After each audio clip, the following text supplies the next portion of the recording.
अगर आप आलसी हो गए हैं। एक व्यापारी व्यापार करने के लिए एक शहर से दूसरे शहर जाता था। बीच में रेगिस्तान का कुछ इलाका पड़ता था। वह आदमी एक नेगेटिव सोच वाला इंसान था। हमेशा शिकायत करता रहता था कि मेरे पास ये नहीं है, वो नहीं है, इसकी कमी है, उसकी कमी है। एक दिन वह रेगिस्तान में से गुजर रहा था, तभी उसकी पानी की बोतल खाली हो जाती है।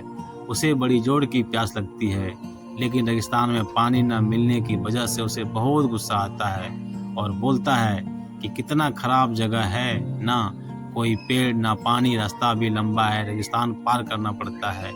तभी आसमान की तरफ देख करके कहता है कि भगवान, ये कैसा जगह बना दी है आपने। अगर मेरे पास में बहुत सारा पानी होता, बहुत सारे संसाधन होते, तो इस जगह पर हरियाली कर देता, बहुत सारा पेड़ लगा देता। वह आदमी ऊपर देखकर ये सब बातें कर रहा होता है और ऐसा लग रहा था कि जैसे ऊपर वाले से जवाब का प्रतीक्षा कर रहा हो, तभी भगवान कुछ कह दे।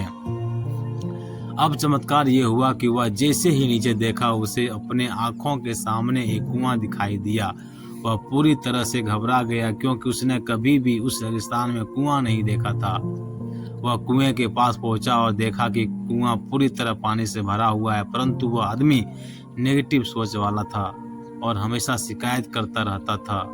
और फिर ये आसमान की तरफ देखते हुए बोला, भगवान, पानी से भरा हुआ कुआं तो दे दिया, लेकिन पानी निकालूंगा कैसे? तो इस बार जब वह नीचे देखा तो फिर से चमत्कार हुआ। उसे कुएं के पास रस्सी और बाल्टी दिखाई दी, लेकिन आदमी फिर से ऊपर देखा तो और बोला, भगवान, अब इस पानी को ले जाऊंगा कैसे? तभी उसको एहसास हुआ जैसे उसके पीछे कोई है। वह पीछे मुड़कर देखा तो एक ऊंट खड़ा हुआ होता है। वह पूरी तरह से घबरा गया। सोचने लगा कि ये तो सच में होने लग रहा है। मैं बातों बातों में कह तो दिया, अब मुझे यहाँ हरियाली करनी पड़ेगी और पेड़ लगाने की जिम्मेदारी लेनी पड़ेगी। आदमी को पानी से भरा हुआ कुआं मिल गया, बाल्टी और रस्सी मिल गई, पानी को ले जाने के लिए ऊंट भी मिल गया, सब कुछ मिल गया। अब वह आदमी सोच रहा था कि ये मैं बातों बातों में क्या बोल दिया, ये तो गड़बड़ हो गया। अब वह तेज दौड़कर भागने लगा। वह भाग रहा था, उस जिम्मेदारी से बच रहा था। तभी एक कागज उड़ते हुए आया और उसके शरीर से चिपक गया।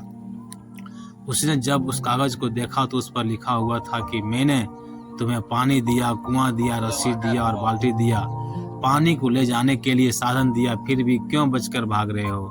उस आदमी को लगा कि मेरे साथ पता नहीं क्या हो रहा है। वह दौड़ते दौड़ते रेगिस्तान को पार कर लिया, लेकिन उस रेगिस्तान को हरा भरा नहीं बनाया। यह कहानी हमें सिखाती है कि हम में से बहुत सारे लोग ये कहते हैं कि बड़े स्कूल में पढ़ लिया होता या बड़े कॉलेज में चला गया होता तो ये कर लेता, अगर मेरे पास बहुत सारा पैसा होता तो ये कर लेता, मेरा बॉस मेरे साथ नहीं देता है, नहीं तो मैं पता नहीं क्या कर देता। हम हमेशा शिकायतें ढूंढा करते हैं, अपने जिम्मेदारी से बचकर भाग रहे होते हैं। ये कहानी हमें सिखाती है कि लाइफ में हम जो कुछ भी कर रहे हैं 100% जिम्मेदारी हमारी है कि उस काम को बिना किसी शिकायत के पूरा करें। तो दूसरों पर दोष देना, उनकी गलतियां बताना बंद कीजिए, अपनी गलतियों को सुधारना शुरू कीजिए।